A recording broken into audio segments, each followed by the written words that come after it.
Bung Rocky, saya mau tanya Anda, berapa daya listrik di rumah Anda gitu, dan Anda pengguna BPJS atau bukan? Nah, ini jadi problem nih. Saya punya daya listrik tadinya 3.000. Ternyata suka korslet itu. Dan jadi sekarang dia 5.000 volt ampere itu. Tetapi kalau dicek itu bukan atas nama saya tuh, atas nama tukang kebun saya tuh. Dan kenapa bisa gitu? Iya, karena pada waktu itu tukang kebun saya bilang, nih Pak, ini kurang nih, ya udah tambah aja tuh. Oke, KTP saya aja ya. Oke, nggak ada soal. Karena ternyata bikin listrik itu ya bisa siapa aja bisa bikin kan. Jadi nanti kalau dia kena BPJS, dia tukang kebun saya itu yang jaga saya itu, dia nggak akan dapat jatah. BPJS ya. Jadi bahayanya juga pendataan PLN itu. Kan banyak juga yang menganggap bahwa ya orang yang 5.000, ya padahal bukan dia sebetulnya, harusnya saya yang kena tuh kan. Tapi PLN nggak pernah cek itu, siapa yang ada kartu keluarga ya pasang aja listriknya kan. Karena memang listrik kan nggak seketat orang mau bikin paspor apa kan. Kalau setiap saat juga dianggap dia kayak handphone. Bisnis kan, semakin orang naikin tinggi senang-senang aja PLN kan gitu. Iya, PLN mah senang-senang aja. Dan kan prabayar semua sekarang tuh, ya udah kalau nggak mampu bayar ya nggak usah kan. Jadi itu bagian yang kita anggap bahwa statistik itu juga bisa salah sasaran. Itu bahayanya kalau BPJS pakai standar volt ampere. Bisa banyak rakyat yang kan banyak orang kaya di Jakarta atau yang punya rumah di Bali segala macam itu, ya dia pakai aja KTP lokal, dan itu bisa si supirnya itu yang kena penalti dari BPJS sebetulnya. Jadi itu kacau kalau kita antisipasi apa dari berita bahwa BPJS akan pakai data Itu Menteri Kesehatan, tapi aman kok. Yang disebut Menteri Kesehatan bukan BPJS-nya ya, bukan. 6.000 ke atas yang disebutnya gitu. Jadi yang 5.000 tetap aman lah. Jadi nasib tukang kebun Anda mungkin tetap akan aman gitu. Insya Allah amannya. Ini yang menarik itu karena akhirnya katanya Pak Menteri Kesehatan itu mau ngecek data 1.000 orang yang menggunakan data pengobatan BPJS ini sangat tinggi angkanya gitu, dan dia belum mau dicek. Dia curiga, jangan-jangan kalau penyakit orang kaya sama penyakit orang miskin beda ya. orang miskin biasanya penyakitnya batuk pilek, ini kalau orang kaya mahal, dan dia diduga yang menghabiskan dana BPJS. Ini yang sekarang jadi kontroversi karena kan BPJS ini kan jadi bingung orang. Loh, katanya suruh wajib, semua orang disuruh wajib pakai BPJS. Nah, sekarang begitu dipakai kenapa jadi dipersoalkan kan begitu? Nah, ini tanda-tanda kas negara kosong. Lalu mulai cari. Itu ya ininya ya. Ya, Pancasila bilang keadilan sosial bagi seluruh rakyat Indonesia tuh, bukan ada perbedaan di situ. Apalagi layanan kesehatan atau layanan publik kan. Bahwa ada moral hazard, ya bisa aja ada moral hazard. Tapi juga nggak masuk akal kalau orang kaya itu dia cuma pakai BPJS untuk penyakit yang harusnya dia kan nggak merasa nyaman kalau di kamar bersama-sama dengan pasien biasa kan.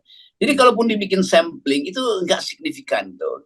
Dan ini cuma akal-akalan untuk membebankan, dan nanti lama-lama dicari bahwa ternyata bukan cuma yang pengguna 6.000 tuh, yang 3.000 pun sebetulnya mampu tuh, karena dia cuma pakai 3.000 tapi dia punya genset, dia pasang solar cell, apa mau dihitung tuh yang kan kebanyakan orang kaya sekarang pakai solar cell tuh, dan bagi dia itu lebih hemat tuh, dan itu bukan punya PLN. Jadi itu kacau nanti itu, siap-siap atau yang pakai genset segala macam. Jadi sebetulnya poinnya adalah semua rakyat harus digratiskan itu, karena itu untuk memelihara kesehatan rakyat kan, supaya bangsa ini tumbuh kan mesti kesehatan gratis, lalu pendidikan gratis. Tapi karena negara belum mampu, oke, dipasang bertahap tuh, tapi bukan dengan kemudian karena negara mengalihkan dananya ke IKN lalu jadi problem kan. Karena kita tahu Sri Mulyani atas perintah Pak Jokowi lakukan efisiensi dengan realokasi dana tuh, diambil dari Menteri Kesehatan dipindahin ke IKN. Sekarang kalau kita lihat misalnya jalan-jalan di daerah itu PU nggak bisa lagi perbaiki jalan-jalan desa itu karena dananya udah nggak ada kan. Kan kira-kira 20-30% dana pekerjaan umum untuk merawat jalan, ya bukan untuk bikin jalan baru. Merawat jalan itu dialihkan ke IKN. Jadi saya tahu juga pasti Menteri PU juga kalau ada komplain kok jalannya rusak, ya dana kita udah diambil dipakai buat COVID kan, buat waktu kan sebagian dana yang udah dialokasikan pada departemen diambil lagi buat COVID, dan COVID itu jadi problem karena tidak tepat distribusi COVID-nya itu tuh. Dana COVID diambil dari kementerian lalu diambil lagi untuk IKN kan.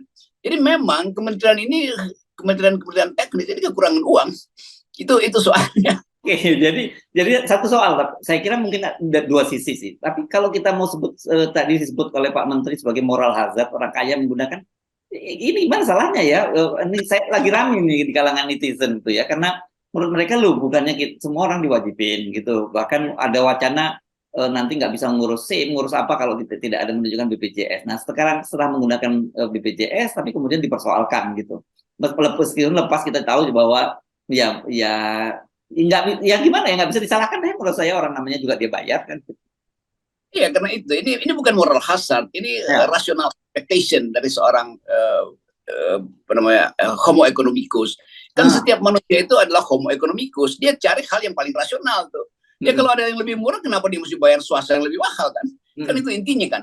Juga itu nggak mengganggu sebetulnya kalau akhirnya kita tahu bahwa ya negara memang wajib untuk imparsial dalam soal itu. Bahwa pilihan orang kaya itu adalah keputusan individual dia. Tapi bukan negara yang melabelkan itu moral hazard. Lo negara wajib untuk tidak membeda-bedakan mau kaya mau miskin. Itu kan fungsi dari negara sebetulnya tuh. Kemudian baru kita ukur nanti di mana efisiensinya. Pasti akan terjadi efisiensi. Gak ada orang kaya yang mau pakai moral hazard kalau dia punya uang.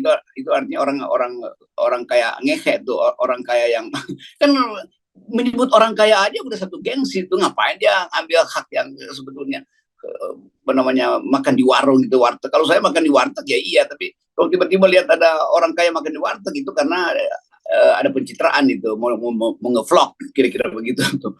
Jadi jangan Pak Menteri membypass sebelum ada semacam kesepakatan bahwa BPJS itu memang kewajiban negara, dan kita bahkan disuruh untuk semua orang harus mendaftarkan diri itu. Ya udah, jadi kalau kita diwajibkan kenapa kita dicurigai kan, itu soalnya.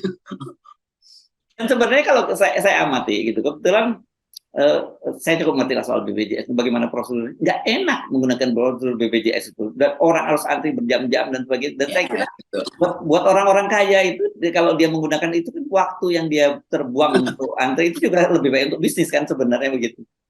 Itu apa namanya economic of scale itu kan nggak tercapai itu. Jadi kurang masuk akal tuh Pak Menteri Kesehatan. Yang lebih nggak masuk akal lagi adalah mengeluh ketika BPJS itu udah berjalan. Kan mestinya di awalnya keluarkan dulu dana kesehatan, baru pakai dana lain-lain, mau infrastruktur segala macam. Jadi di keep dulu, ini negara dana pendidikan segini, dana kesehatan segini nih, jangan dikutak-kutik gitu. Karena kita tahu bahwa orang itu akses pada kesehatan kan setiap saat, nggak bisa diduga, seperti gempa tuh. Jadi biarin dana itu ada dulu tuh. Jadi anggaran dibuat dengan apa namanya memfreeze dulu, menyediakan secara mutlak dana kesehatan jangan diganggu gugat, dana pendidikan jangan gugat tuh. Nah dari segi itu baru kita sebut ini negara yang beradab tuh. Bukan nanti di ujung nambah BPS nambah, enggak, mestinya begitu. Tapi kalau dana kesehatan kan nanti trade off dengan dana infrastruktur, enggak, dana kesehatan itu mutlak. Dana infrastruktur itu fakultatif kan. Kan jalan tol bisa kita tunda tuh bangunnya, tapi kalau jalan desa menuju puskesmas itu tidak dirawat, itu ibu-ibu yang keguguran diantar oleh tukang ojek di jalan tol itu, di jalan berlobang itu juga membutuhkan antisipasi kan. Jadi dana perawatan kesehatan publik itu harusnya udah mutlak, nggak boleh lagi di belakang hari dipersoalkan kan itu. Ya. Jadi ini sebenarnya justru yang moral hazard, justru malah kita curiga pemerintah ya. Ada apa kok mulai? Pemerintah nih yang moral hazard tuh. Udah dikasih kok kenapa mau diambil lagi itu, gitu kan. Oke, jadi sebenarnya dari pernyataan-pernyataan para pejabat ini, sebenarnya kita mulai bisa semakin menegaskan pada kita ada satu persoalan yang serius di tubuh pemerintah ini. Kita tahu bahwa di satu sisi Menteri Keuangan berkali-kali menyatakan kemarin kita surplus, ya APBN kita surplus dan sebagainya. Tapi kemudian tiba-tiba di tengah jalan subsidi dicabut.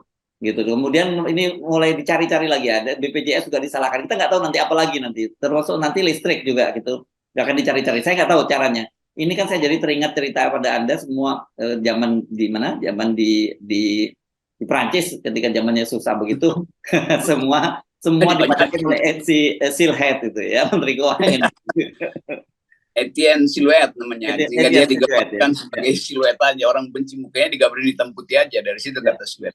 Tapi kalau kita bayangkan sekarang, udah ada keluhan dari PU nanti bahwa jalan rusak nggak bisa dirawat karena alasannya diambil buat dana COVID, dipakai buat alokasikan sebagian buat IKN. Sekarang ada Menteri Kesehatan dulu, semua menteri akan ngeluh tuh.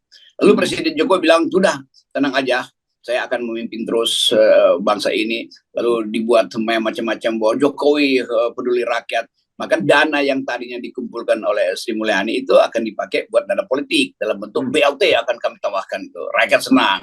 Maka 3 periode jalan terus. Kira-kira begitu orkestrasinya kan. Kan gampang kita baca.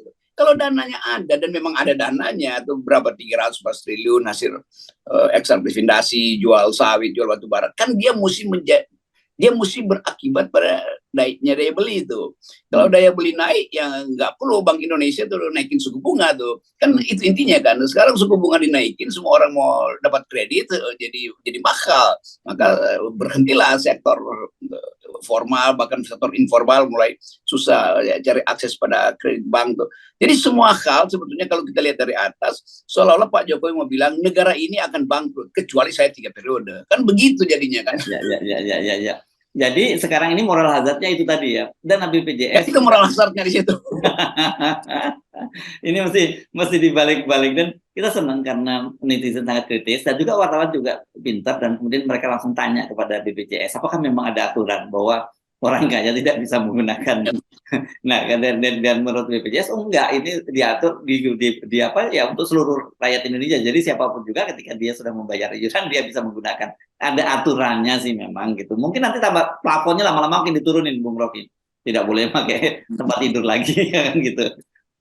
Ya itu bisa tadi diatur di situ, tapi bukan dengan mencurigai rakyat bahwa ya tetap aja orang kaya itu etiknya juga mesti orang kaya tuh. Ya. Atau jadi agak ajaib, mungkin saya nggak tahu siapa yang bikin Pak Menteri Kesehatan tiba-tiba punya ide untuk sidak volt ampere tadi itu. Ya. Listrik itu. Padahal listrik sekarang ya itu saya misalnya pasang 10.000 watt, iya, tapi saya cuma pasang aja tuh. Vouchernya kan bisa cuma dipakai buat 500 watt, kan itu kan lain. Kalau saya berlangganan, maka ketahuan tuh keinginan saya. Kan saya misalnya cuma simpan volt ampere aja. Namanya juga prabayar. Sama seperti kalau saya punya handphone mewah, iya. Seolah handphone saya itu setiap hari konsumsi internet. Padahal handphone saya dikasih orang, lalu saya cuma 10.000 sehari itu beli voucher. Kan ngaco kan. Jadi mengukur itu juga mesti ada ukurannya. Cara mengukur mesti ada ukurannya itu. Dan nanti prihatin juga Pak Menkes nggak punya uang lagi tuh. Dan nanti dramanya, yang menurut saya bukan dramanya, saya kira dagelannya ketika dikumpulkan. Kan tadinya disebutkan 1.000 orang yang mau dicari itu. Dan kemudian dikumpulkan ternyata itu tukang kebun profil yang seperti yang Anda sampaikan. Itu lebih pusing lagi itu.